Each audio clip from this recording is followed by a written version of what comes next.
पंचवटी के अपने आश्रम में रामचंद्र सीता के साथ सुखपूर्वक रहने लगे।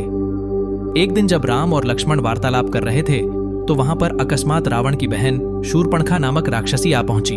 वह राम के तेजस्वी मुखमंडल, कमल नयन तथा नीलांबुज सदृश शरीर की कांति को चकित होकर देख रही थी। राम का मुख सुंदर था किंतु शूर्पणखा का मुख अत्यंत कुरूप था। राम का कटि प्रदेश एवं उदर क्षीण था किंतु शूर्पणखा बेडौल लंबे पेट वाली थी। राम के नेत्र विशाल एवं मनोहर थे किंतु शूर्पणखा की आंखें कुरूप तथा डरावनी थीं।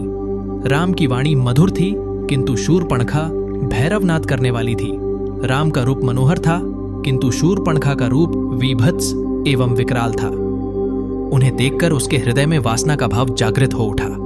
इच्छानुसार रूप धारण करने वाली वह राक्षसी मनोहर रूप बनाकर राम के पास पहुंची और बोली, तुम कौन हो? राक्षसों के इस देश में तुम कैसे आ गए? तुम्हारा वेश तो तपस्वियों जैसा है किंतु हाथों में धनुष बाण भी है, साथ में स्त्री भी है। ये बातें परस्पर विरोधी हैं। तुम मुझे अपना परिचय दो। राम ने सरल भाव से कहा, हे देवी, मैं अयोध्या के चक्रवर्ती नरेश महाराजा दशरथ का ज्येष्ठ पुत्र राम हूं। मेरे साथ मेरा छोटा भाई लक्ष्मण और जनकपुरी के महाराज जनक की राजकुमारी तथा मेरी पत्नी सीता हैं।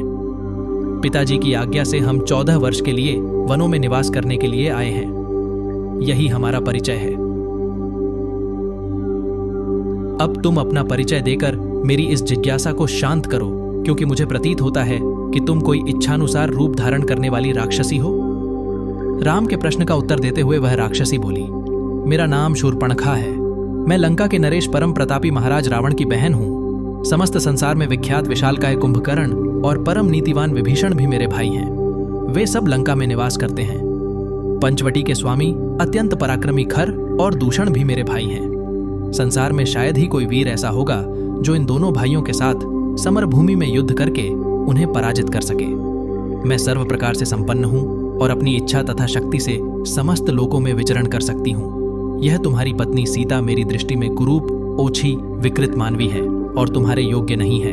अतः तुम मेरे पति बन जाओ, मैं ही तुम्हारे अनुरूप हूँ। इस अबला सीता को लेकर तुम क्या करोगे? तुम्हारी भार्या बनने के पश्चात मैं तुम्हारे भाई और सीता को खा जाऊंगी और तुम्हारे साथ विचरण करूंगी।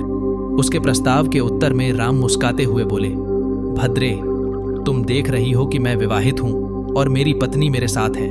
हाँ, मेरा भाई लक्ष्मण यहाँ अकेला है। वह सुंदर, शीलवान एवं बल पराक्रम से संपन्न है। यदि तुम चाहो तो उसे सहमत करके उससे विवाह कर सकती हो।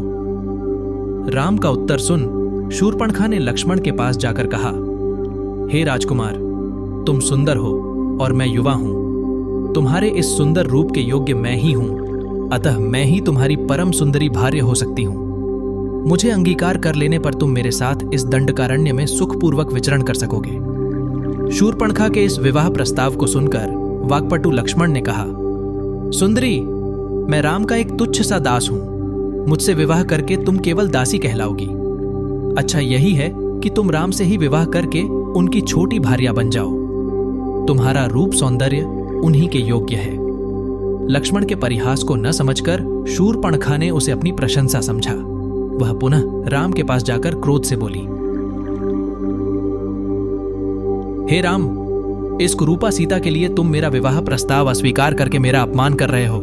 इसलिए पहले मैं इसे ही मारकर समाप्त किए देती हूं, फिर तुम्हारे साथ विवाह करके मैं अपना जीवन आनंद पूर्वक व्यतीत करूंगी। इतना कहकर प्रचंड क्रोध करती हुई शूर्पणखा विद्युत वेग से सीता पर झपटी। राम ने उसके इस आकस्मिक आक्रमण को तत्परता पूर्वक रोका और लक्ष्मण से बोले, हे वीर, इस दुष्टा राक्षसी से अधिक वाद विवाद करना या इसके साथ हास्य विनोद करना उचित नहीं है। इसने तो जानकी की हत्या ही कर डाली होती। तुम्हें इस कुरूपा और कुलटा राक्षसी को उसके किसी अंग से विहीन कर देना चाहिए। राम की आज्ञा पाते ही लक्ष्मण ने तत्काल खड्ग निकाला और दुष्टा शूर्पणखा के नाक कान काट डाले। पीड़ा और घोर अपमान के कारण रोती हुई शूर्पणखा अपने भाइयों खरदूषण के पास पहुंची और घोर चीत्कार करके उनके सामने गिर पड़ी।